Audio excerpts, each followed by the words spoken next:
à notre prochain invité. On parle santé à présent et notamment don d'organes. Peut-être que vous avez entendu parler d'Alexandra. Alexandra, c'est cette jeune fille, cette jeune femme atteinte de la mucoviscidose.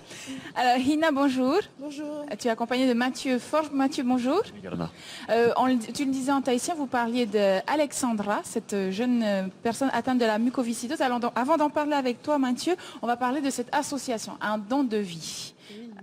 Qu'est-ce que c'est et comment est-ce qu'on devient donneur surtout? Alors, un don de vie, c'est une association qu'on a créée avec les professionnels de la santé liés au prélèvement d'organes et à la greffe rénale. Ici à Tahiti, il n'y a que la greffe rénale malheureusement qui existe. Mais avec Alexandra, on pourra apprendre qu'il y a d'autres greffes possibles à partir de donneurs décédés. Et c'est aujourd'hui un message assez fort que Alexandra veut partager. C'est qu'elle bénéficie aujourd'hui de poumons. On va revenir sur le sujet d'Alexandra avec Mathieu, qui en parlera très bien puisqu'il la suit en tant que kiné depuis plus de 10 ans. Un don de vie, comment est-ce qu'on devient donneur? Nous, comment est-ce qu'on peut devenir donneur? Est-ce qu'on l'est automatiquement? Alors, tout le monde peut donner, sans aucun souci. Par contre, il y a des caractères pour prélever. Il faut être en état de mort encéphalique. Donc, on peut compter qu'il y a 1% des patients hospitalisés en réanimation qui peuvent en fait tomber dans ce cadre-là. C'est très peu, c'est rare. Donc, c'est à la famille de décider quand il c'est à la personne décédée normalement de décider de son vivant, de faire connaître son souhait à sa famille. Et la famille, en fait, elle est là pour relayer l'information et c'est tellement plus facile. Tellement plus facile de dire, voilà, mon mari est décédé, mon enfant a décidé cela. Alors qu'il faut y penser. Voilà, aujourd'hui même, il faut en discuter et faire son choix aujourd'hui et faire savoir son choix à sa famille.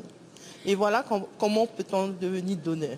Eh bien, merci Hina. Donc voilà, si vous voulez donner vos organes, pensez à le faire de votre vivant. Il y a des vidéos qui ont circulé sur ça. Ça peut sauver des vies et prolonger des vies. D'ailleurs, Mathieu, on parle d'Alexandra. Hina le disait, Alexandra a été greffée des poumons. Voilà, des 2 poumons, il a 4 ans. Elle a été atteinte donc, de mucoviscidose. Elle a toujours la mucoviscidose d'ailleurs. Mais ce don d'organes lui a permis de doubler son espérance de vie. Voilà, c'était normalement jusqu'à 20 ans. On lui avait donné une estimation autour de 20 ans. Et là, on espère tous qu'elle puisse vivre jusqu'à 40. Rester le plus longtemps possible avec nous. La mucoviscidose, c'est quoi exactement comme maladie? C'est une maladie génétique qui complique en fait les sécrétions au niveau des poumons surtout. Et après qui va détériorer d'autres organes.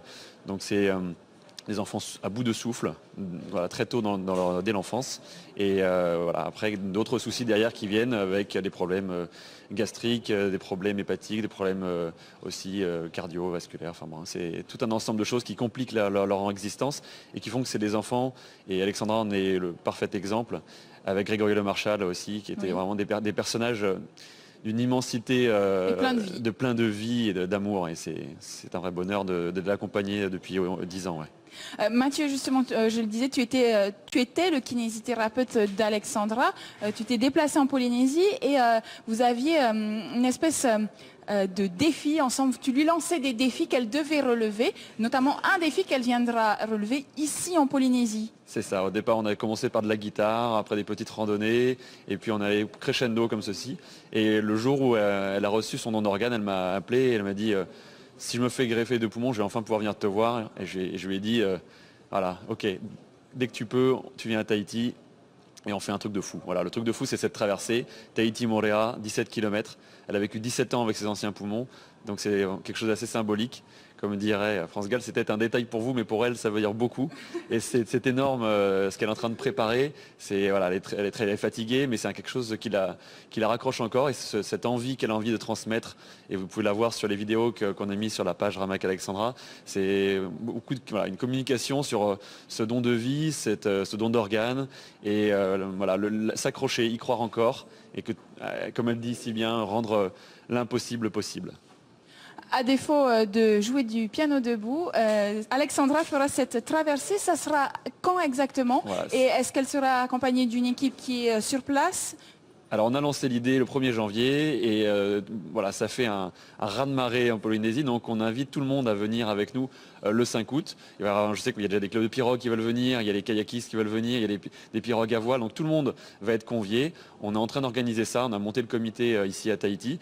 Donc tout le monde est convié. On a une compétition, enfin un challenge le 11 mars à la mairie de Punaouia où on va aussi récolter des dons pour l'association Un don de vie et Rame avec Alexandra. Donc on vous invite le 11 mars à venir à la mairie de Punaouia à 14 h et on va commencer déjà à parler de cette grande traversée pour la vie du 5 août.